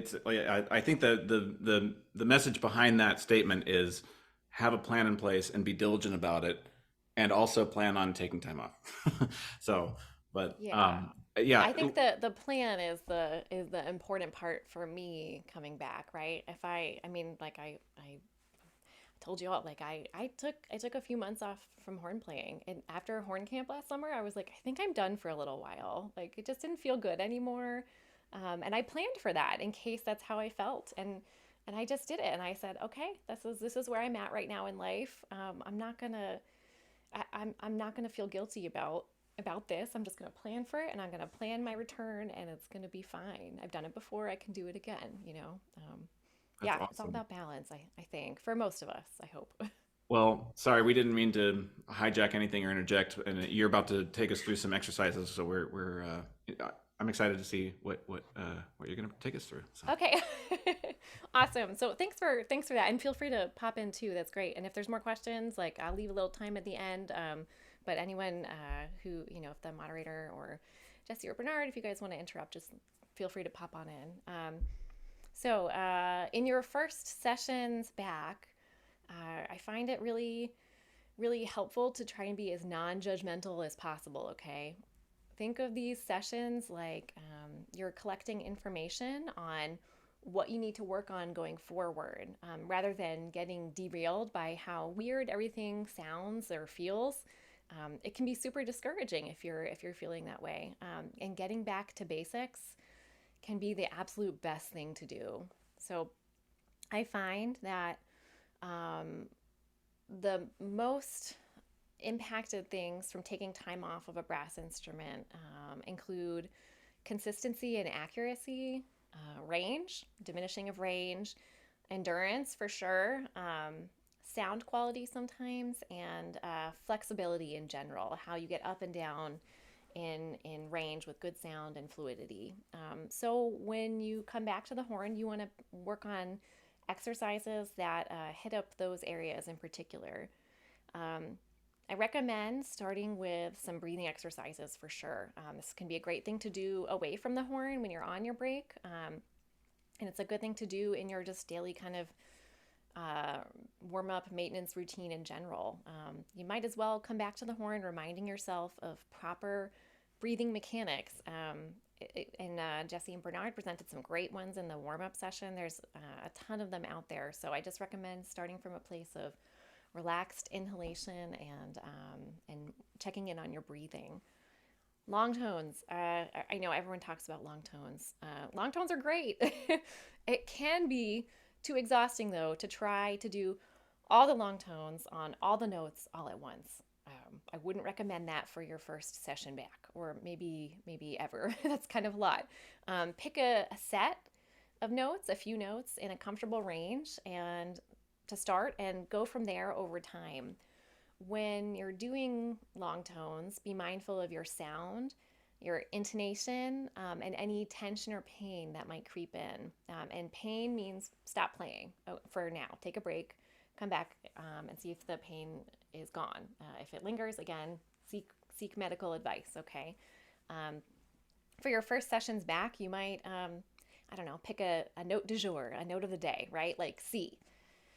And do all octaves of C, long tones that feel comfortable. Again, I'm not going to pick high C probably in my first session back personally, because that might be a little too strenuous for me. I'm going to do the ones that feel comfortable initially. Vary the dynamics, the range, and the length of each note. Or perhaps pick a set of notes to work with, like in the middle register, and rotate around which ones you do each day. When I was in high school, I had braces. Some of you might have had braces too. And when I got my braces off, I couldn't play. Okay, I could play 3 notes. I could play G, second line G. I could play A flat right above that, and I could play F sharp. But I really, I couldn't play much else. It was very discouraging.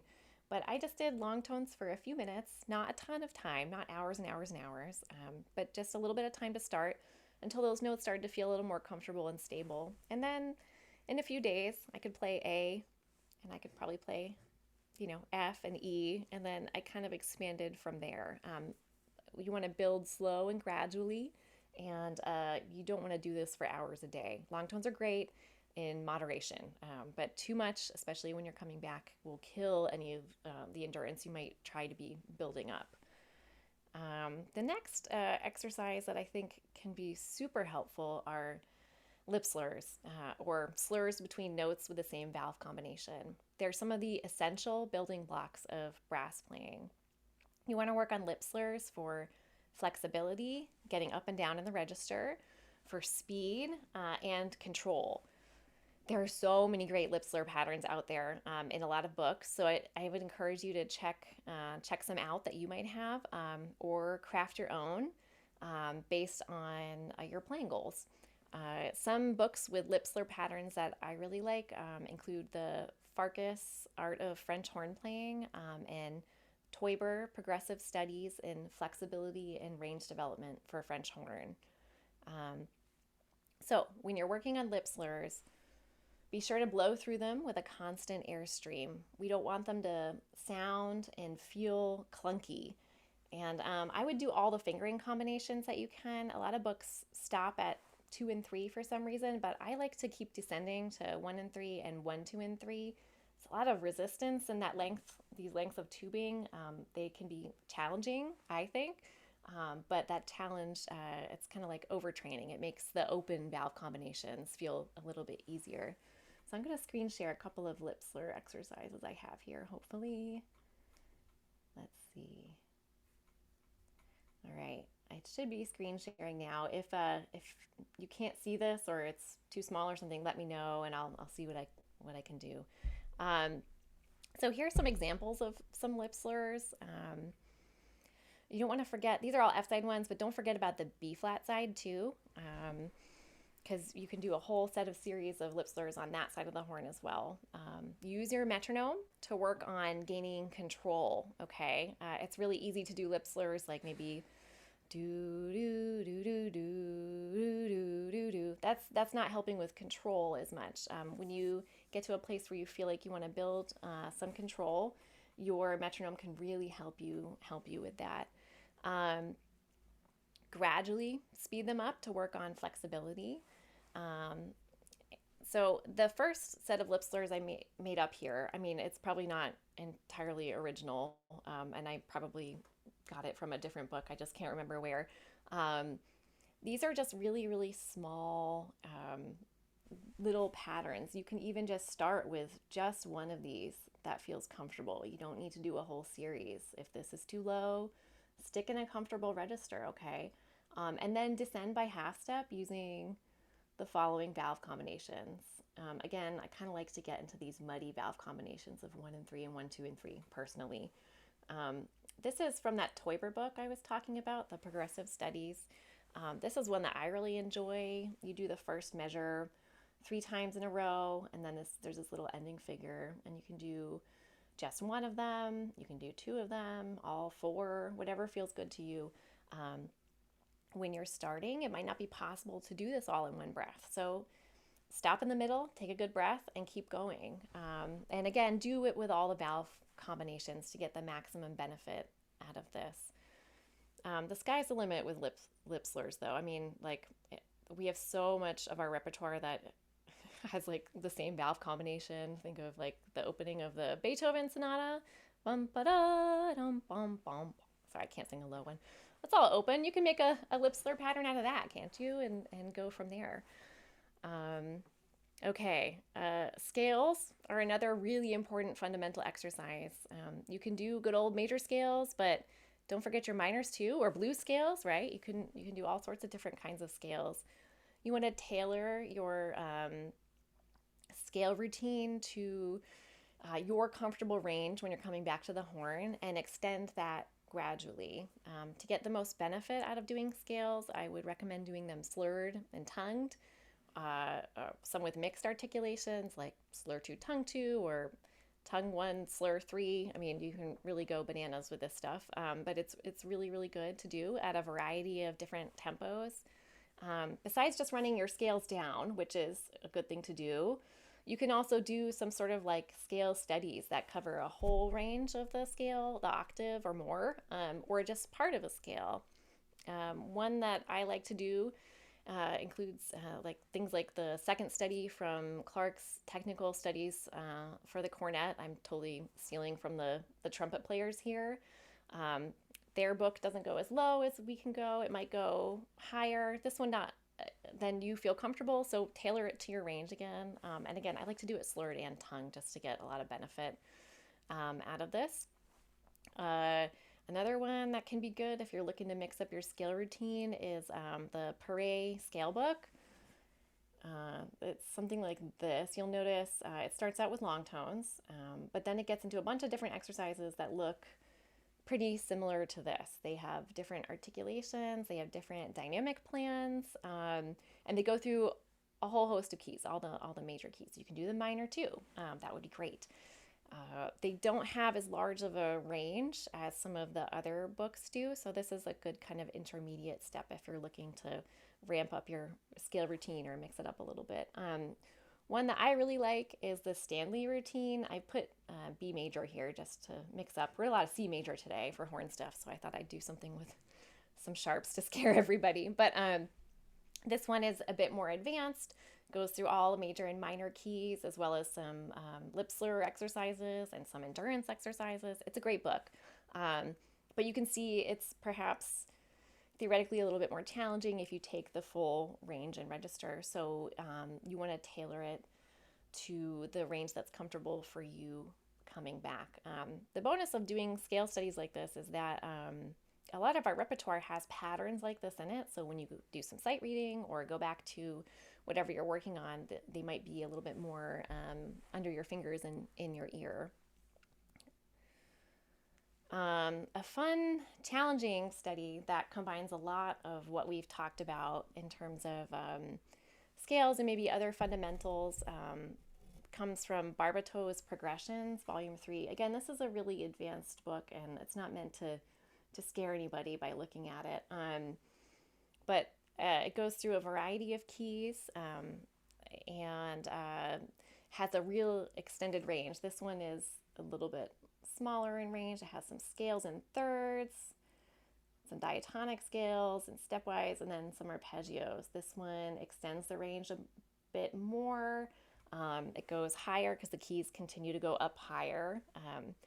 I wouldn't do this like my first practice session back, and I might not recommend this for every horn player, but you can kind of see here you can compose your own exercise based on some of the fundamentals, tailor it to your range, include some scales, some arpeggios, slurred and tongued, dynamics, all of that stuff to get kind of a multitasking and a benefit out of this fundamental exercise. So I also wrote down some of the books that I have talked about and will be talking about. The next ones that I wrote down here, I use to help my endurance. I find for me, I need a mix of exercises to really build back and reinforce the skills that I have. And also, I just need some face time. I need the horn on my face to build up some strength. So after getting in a good warm-up and some fundamental maintenance exercises like those long tones or lip slurs and scales, I find that working through some longer exercises like familiar etudes can be really helpful to just build up some muscles and get some face time. Um, so sometimes I'll just devote practice sessions to reading through a bunch of etudes that I may have worked on many, many times in the past. So some of our favorites as horn players, like the Koprash 60 Steadies, like towards the beginning of book one, I might just run through a bunch of them really focused on being as exact as possible and paying attention to the articulations and the tempo and trying to get the most benefit out of these fundamental etudes. Some other ones that I really like, the Maxi Malfonce books. There are 6 of them. I'm really digging book 3 lately, just kind of going through. It's readable enough for me that I can just play through them, get the horn on my face, but it's definitely still enough of a challenge. If you've never done these, I wouldn't recommend starting with book 6. You'll probably open it up and close it immediately anyway. Check out book 1 if that's where you're at. These are great etudes to work on, but I'll just pick up the horn and play through a bunch of them in a row and then put the horn away, come back the next day, do a few more. Another one that I really like is the Grand Theoretical and Practical Method for Horn by Chantal. These have a lot of interval studies in all different keys, and I really enjoy playing through them. Some less intense books that might be better depending on where you're at in your playing journey include Practical Studies for French Horn by Getchell. There are 2 books of them. I would say they're beginner to intermediate level. I also like the Potag Preparatory Melodies. If you don't have these, work on something that feels good to you. Okay, so solos and excerpts are great, of course, too. Like to run through your solo over and over, that can definitely help build up strength. But I really do like the variation you get when you're working on etudes in a book, because typically there's a variety of keys, meters, tonality, range, articulation, and so on. So, while coming back to the horn, it might be fun to play Strauss 1 over and over and over. And yes, you'll get stronger, stronger, stronger. I think you might get stronger faster if you dig into some etudes. That's just my personal philosophy on that one. So I'm going to end the screen share, but if someone has more questions on these, I can definitely bring us back up. So working on things that feel familiar and accessible, it feels pretty good on my face and really does help me build up endurance. So from there, I usually transition to working on repertoire and preparing for whatever my next playing obligation is. I have a brass quintet concert in a week, so I'm focused on a lot of that stuff too, making sure that it feels all okay to do it, because I've laid the groundwork with a lot of these fundamental exercises for weeks now. I don't necessarily do this all in one practice session. In fact, I definitely don't do this all in one practice session, and I wouldn't recommend that you do either, especially at the beginning. So I'm thinking more of how I might split my practice sessions into smaller ones throughout the day. Doing this all in one session would be way too much, in my opinion, especially initially, and might result in kind of setting you back a little farther. So that's kind of all I have on coming back to the horn after a break. I hope that after listening today, you might reframe time off from the horn as a time that can actually be really productive and a time where we can get mentally and physically refreshed for when we're ready to return to the horn. A break can be a total reset, and it can be a time to shed some habits that aren't serving you well in your playing normally. If you plan one into your life, being thoughtful about when you stop and start playing and how you approach playing when you come back can really make all the difference. So as you get back in shape, I would really encourage you to honor and respect your body and how you're feeling, be patient, and be consistent with your practice sessions. So thank you all for being here and listening.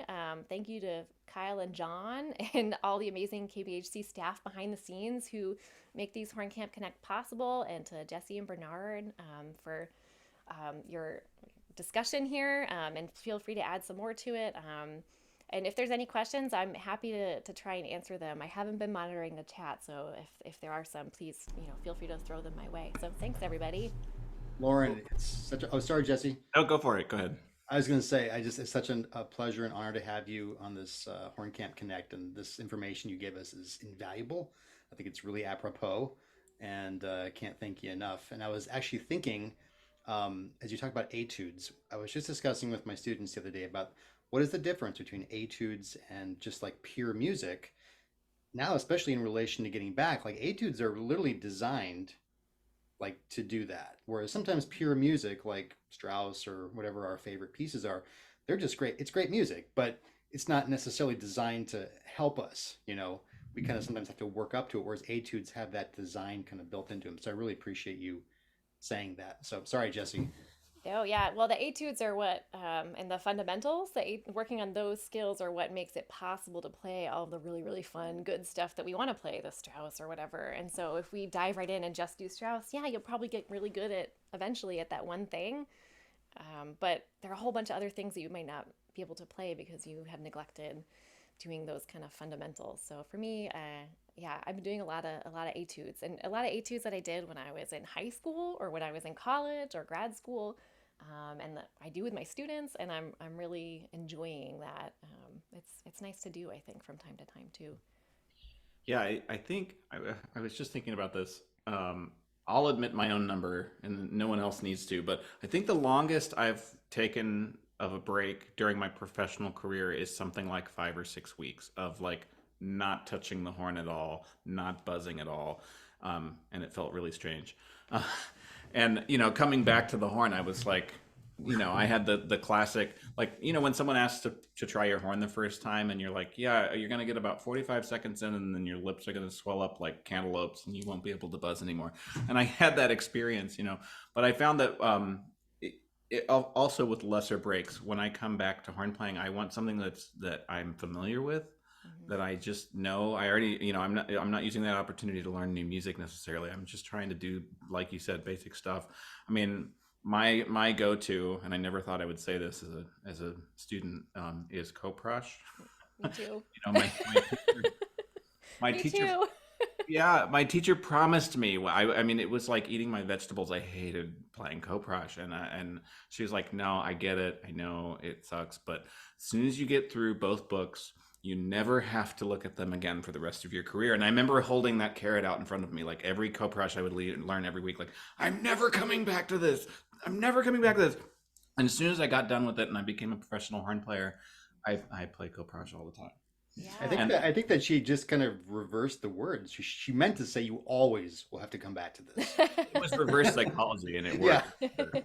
And so now, I like, if I haven't played for a couple weeks, I'm like, you know what? I really need a good Coprush #3 right now. That's just what I want. It's like, Yeah, I mean, a lot of the skills that we need to do well, that happen in a lot of our repertoire as horn players, are all within Coprush. I mean, that's right, I think right about behind you. sometimes, well, I think about sometimes like what is Coprush? Like if you look at like number one, number two, it's really just these scales Hmm. and kind of like taking us up and down, putting in dynamics, putting in basic articulations. And I think it's kind of funny if you were to try to, like, I don't like it. It's like, well, try to rewrite it. And like when you try to rewrite it, it still looks kind of like Coprush. It's almost like Coprush just took music, distilled it to its essence, which is super boring. It's like something you'd find in Mozart. Let's just deconstruct that and make a whole etude out of like the first three notes. Hmm. And that's what it is. And so if you kind of try to deconstruct Coprush, you almost can't because it's already been like, it's been boiled down to its chemical elements. But but it works. I remember I was very humbled. I mean, studying with Kendall, that's what he did. Like he would Hmm. sit there every week and like kind of go through his. I mean, he was very obsessive about it. But I hear him play in the orchestra and stuff, and he sounded amazing. And I'm glad that I had the chance to to, all my teachers did actually to see how that tied into the professional world and how someone could keep up their standard still going back. And he described a situation with, if you know the name Wendell Haas, the famous guy who transcribed the cello suites and all that kind of, he was one of the great studio players. And Kendall, when he was out in LA, was going to take a lesson with him because he wanted to kind of, play for him and all this kind of stuff. And he walked up to his apartment and he heard what he thought was a student playing like the first phrase of Coprash 1, kind of like a la Hornkamp style. And after a couple of minutes, he knocked on the door and it was just Wendell. Like Wendell was practicing that in his like 60s or something. So it's like a lot of players, this works. And yeah, I mean, there's a reason why we all did it, right? I think a lot of horn players who end up taking lessons with a horn player. That was my first etude book I got when I was in high school and started taking lessons. Yeah, I mean, I remember staying at Kendall's after a horn camp, and he was working on just practicing, and he was just playing Coprash. I was like, aren't you sick of this? We just did Coprash for weeks at horn camp, right? But no, he's still doing it. So yeah, there must be something to it. Sorry, students. I should mention also that if Coprash is actually really challenging, I think, endurance wise, and it can be really challenging range wise, and it can be very challenging to do. I don't want to say correctly because it sounds like, but kind of to do what's on the page really, really well. There's a book, I think it's called Preparatory Coprash by Jeff Agrell. It's kind of like Coprash with a smaller range and just a little bit less complex. So if that's where you're at playing, like if you open up Coprash and you're like, I just don't think I can do all this right now, check out Jeff's book, Jeff Agrell, and see if that's a better fit for you. Well, it's funny you mentioned that. I don't want to go off too. I don't want to stop me if I'm saying too much. But so the summer we had our first camp. I was thinking about a lot of these things because we've always used Coprash in our curriculum. And I think the two biggest issues with Coprash, what's that? Oh, preparatory Coprash. Look at that. Oh, little thank plug. you. Kind of bright. Thanks, Ellie. Thanks, Ellie. Hi, Ellie. Which was her first book. Kind of in line with that, my kind of thinking about the two biggest issues with Coprash, like what you're saying, is one is accessibility, because they're just really hard. Like even number 1, it's like 2.5 octave range. It's all over. It's like 5 minutes of playing. It's not for the faint of heart, and really for the advanced hornist. And we don't have a ton of stuff. We haven't had a ton of stuff to lead us into that.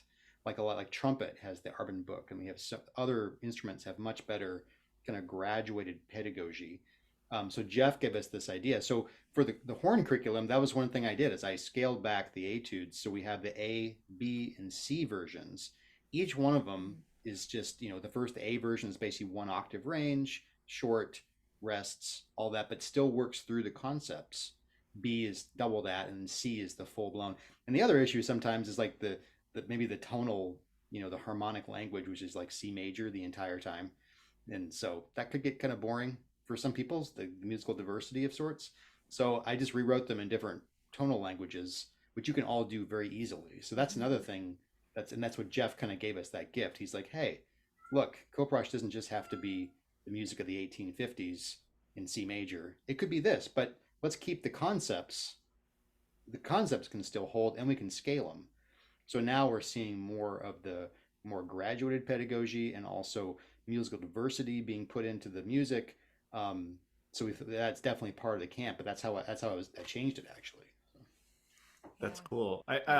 In our last couple of minutes, I want to invite anyone, if you haven't asked a question in the chat, that you're more than welcome to, and we will definitely get that to Lauren, or if you have a question. But along those lines, this past summer at camp, I was going through our library of music that we have and sorting and figuring out what we want to keep and what we don't. And I found all of Kendall's original Coprash books, and from years before he started the camp, it was probably when he was still in Philadelphia Orchestra, actually. And he has notes, and it's very interesting to read, like, why he chose certain exercises that he eventually got, his brutal edition of the Coprash that we got used to.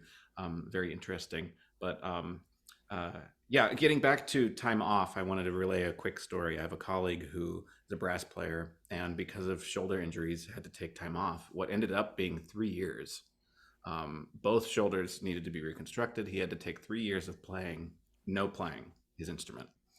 And he had a lot of doubts of like, oh my gosh, I mean, 3 years. I freaked out with 6 weeks. 3 years is insane. he had a lot of doubts about like, well, can I still do this as a career? Am I still going to be able to be a brass player? And, with a lot of methodical time and planning. And once the doctor said, you're good enough to play again, he came back and he's back to 100%. He's right back where he left off. Great player. And it all came back. And because he had a really good plan in place. So I just wanted to share that story. So. Yeah, that's great. I think the planning is really, really key to getting back in shape. So at least it has been for me while I'm coming back from the biggest break that I've had ever. I don't know if some of you saw it. There's someone in the chat who is talking about their physical ailments. And I'm so sorry about that. And I wrote a little bit about Herman Bauman, if you know about his life and what happened to him. He had a life debilitating stroke like in the early 90s, at kind of the pinnacle of his solo career, which just ended his career. He couldn't play for like almost 10 years. And then eventually, after he learned how to walk and talk, even learn German again, he took it upon himself to learn the horn. And he learned like one note a week. That was his plan.